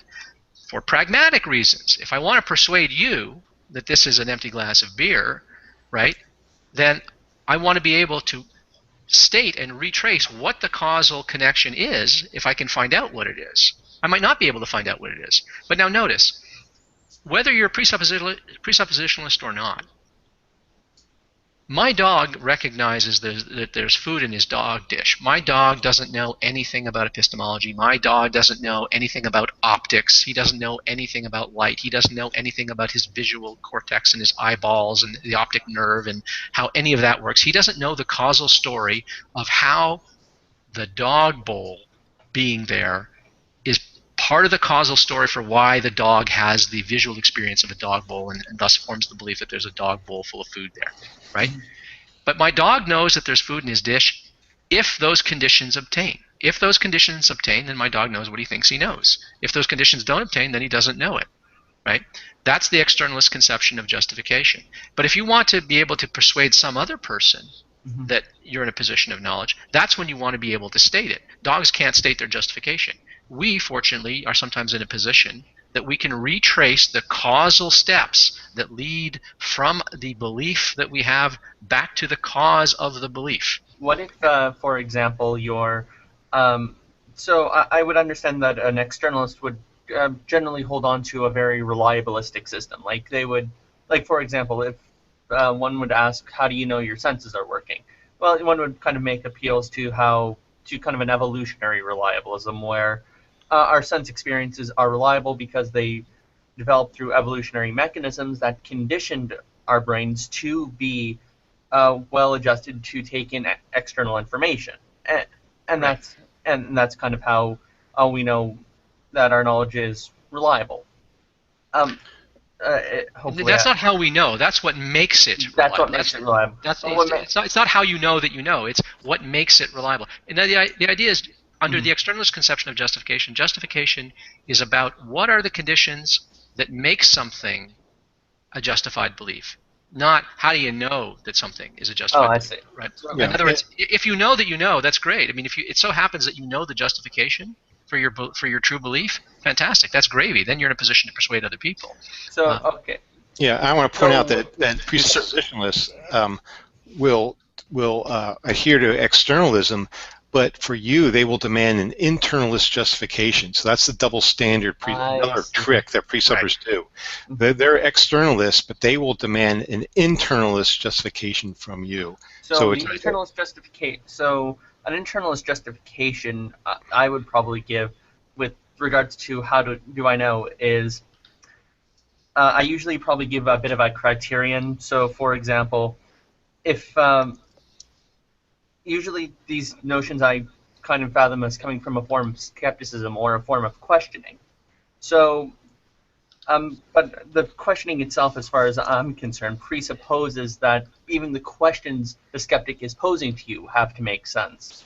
So if the questioning gets to a point where something like the law of non-contradiction doesn't make sense, like how do you know the law of non-contradiction doesn't work? Well, doesn't the skeptic have to presuppose, or me critiquing myself have to presuppose that the law of non-contradiction holds for that question to even make sense in the first place?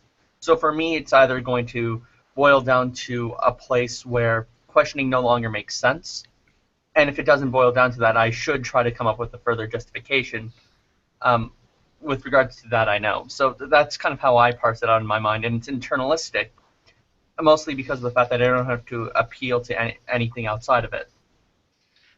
I'd like to emphasize something that Floyd just said about the double standard that the cyclones apply. When you hear a cyclone say, "How do you know that? How do you know that? How do you know that?" You'd swear they must be internalists. They're insisting on an internal conception of justification. They're insisting, look, you're not entitled to claim that you know something unless you know that your justification is correct, and unless you know that your justification is correct, and unless you know that you know that you know that your justification, and so on. Right? You'd swear they're internalists, right? Right. I mean, they're insisting on an internalist conception of justification when they interrogate you. But then when you ask them, wait, how do you know? Oh, well, you see, here's how it is. There's this being, you see, and he's omnipotent, and he's omniscient, and he created the universe, and he created us with reliable belief-forming processes such as vision and memory and reasoning abilities and stuff like that, and he created a world of uniformities and da-da-da-da-da. And if all that story is true, and I don't know how I can establish that story is true, but if that story is true, then I know what I think I know. And so do you know what you think you know. We're all good. We can get on with the world. We can do science. We can trust the evidence of our senses. We can rely on our memories. We can trust in our reasoning. You know, everything's hunky dory. If that story is true. Well, yeah, that's right. If that story is true, then you know. If that story is true, you know what you think you know. The problem is, as soon as you say, well, wait a minute, you're insisting on an internalist conception of justification that I'd be able to give reasons for the reasons for the reasons for the reasons. How about I play that game with you? They go, oh no. You don't get to do that with me, right? Well, wait a minute. You're applying a double standard. You're insisting that you're entitled to apply the externalist conception of justification, but everyone else has to abide by an internalist and much harder conception of justification. I would say an impossible conception of justification, right? But wait a minute. I mean, it's not like presuppositionalists invented externalism or that they own it, even if they had invented it. The externalist conception of justification is an older conception of justification, and that conception of justification doesn't require that there be a God. I mean, on my view, we live in a world that, as a matter of brute fact, involves stable regularities. If there are these stable regularities and you have the systems that evolve on the planet under selective pressures, such that these systems have experiences that systematically co-vary with changing states of affairs around them, then those experiences will mirror the states of affairs around them, and they will be generally reliable, and they will be no more nor less reliable than what a presuppositionalist believes about our senses and our memory and everything else. If that story is true, then I know what I think I know. What's wrong with that story? Well, that too is a story, right? This is an account again. It's a story. It's an explanatory story, which, if true, would ground our knowledge, would make possible knowledge, right? So it's just simply false when they say without a God, you couldn't account for knowledge. Hey, I can account for knowledge 50 different ways, right? There's all kinds of things that I can evoke. I can just invent a metaphysical story and posit whatever entities I want, such that if they exist, then I know what I think I know. And so what it boils down to is this. The presuppositionalist is saying, here's my metaphysical picture of reality. And if it holds, then I can know what I think I know. But anybody else can say, here's my metaphysical picture of reality. And if it holds, I know what I think I know. Mm-hmm. Which one of us is right? Or maybe we're both wrong. Maybe someone else is right. It's simply not enough. It is simply not intellectually satisfying a position as an epistemologist to say I can imagine a set of circumstances which, if they were true, would make knowledge possible. Mm-hmm. Right? You can invent those all day long, and it's certainly false to say I've got one, but nobody else can have one. Hey, anybody can invent things and posit things that have knowledge-conferring abilities and properties. That won't do. We have it, or we all have a teleology which has a final cause of knowing things. Yeah, that could be another one. Yeah. I always like going with the Aristotelian approach, but anyway. Let me offer a quote from a presuppositionalist which kind of reflects this. This is from John Frame. Yeah, he was a student of Van Til as well. In his paper Presuppositional Apologetics and Introduction Part 1, he says, mysterious though the process may be, somehow God illumines the human mind to discern the divine source of the word. We know without knowing how we know. There it is. There it is. That's externalism. We can know because there are certain external conditions which, if true, will secure our knowledge. But we don't need to know that we know them. That's externalism. That's presuppositionalism, right? And presuppositionalists aren't the only externalists. I myself am an externalist, as are many, many epistemologists.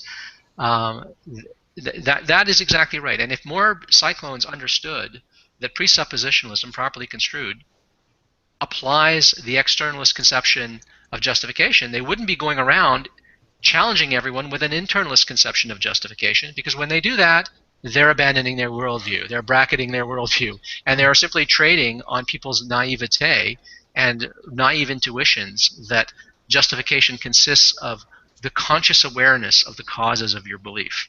Look, we all have beliefs. Most of my perceptual beliefs arise rather naturally and passively in me, and I don't know any of the causes. I mean, a few hundred years ago, we didn't know what brains were for. Aristotle thought that the brain was a radiator that cooled the blood. Didn't know that it had anything to do with thinking. They thought that the seat of the emotions and thought existed in other parts of the body, like the liver, the spleen, the heart, because those are the things that responded to emotional states and stuff like that. You simply do not need to be aware of the causes of your belief for you to know.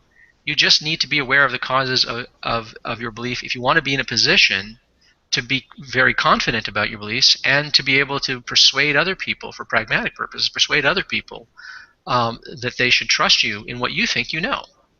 But it's not a condition on knowledge that you be able to know that you know or be consciously always aware of your reasons.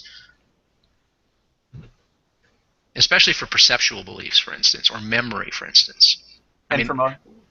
Also, for most of us who are, for some of us who are internalists, our position, usually what I like to do, even now knowing that their position is externalistic, and actually it was, Floyd, thank you so much for actually letting me on to this. I think it was during your one of your earlier presentations of this, that I actually now give critiques of their externalism, whereas they're not on par with my internalism, where I find it much easier to go with.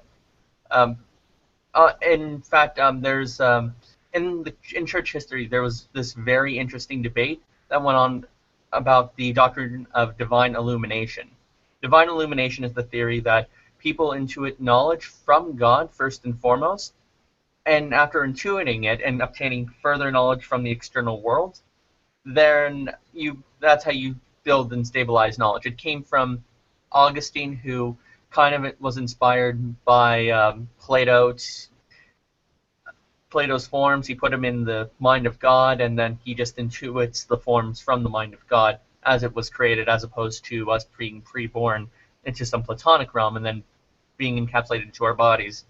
But that view kind of went out during the Scholastic era, first with Thomas Aquinas, not rejecting it fully, but just weaning himself away from it, and then John Duns Scotus in terms of just further illuminating on a lot of the problems, such as how does the person know that they're getting the right views from God if their fallibility is going to be a problem in determining knowledge. Because even God couldn't make a fallible being know something infallibly. That would kind of go against the law of non-contradiction. So, and he kind of gave his own kind of theory of knowledge, which built knowledge from bedrock of self-evident facts, stuff that you couldn't coherently refute, and then the inductive, and then introspective, and then sensory beliefs from that. So that's how I usually use it. And it's kind of interesting to see how it develops from, even in Christian circles, how people came to reject the theory later on. It's something I'd encourage everyone to look up, because it's kind of funny how ideas circulate throughout history.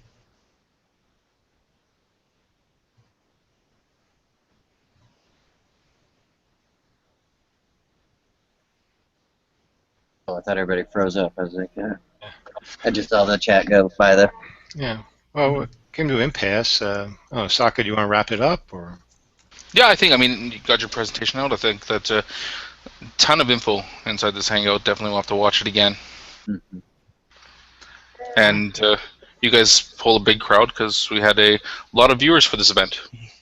Awesome. Yeah. All right, great. Yeah, some of them really want to. Great. Yeah, I thought this was a really good hangout. I enjoyed the presentation, Floyd. Sorry I came in a little bit late, but I enjoyed the thing. It was... Yeah. Well, Floyd, we'll give last words to you, but if Ozzy, do you have anything that you want to say before we take off? No, I'll just say thank you, Floyd, for that extremely thorough and carefully thought out presentation. I think it's going to be very useful to a lot of people. Thank you very much. Okay. And Maximus or X, you guys have anything you guys want to say? Yeah, I just want to echo Ozzy's thanks towards Floyd. It's a very well thought out presentation, and I think we all owe Floyd a great debt of thanks for putting in the man hours in dealing with presuppositionals that many of us do not want to take on ourselves. All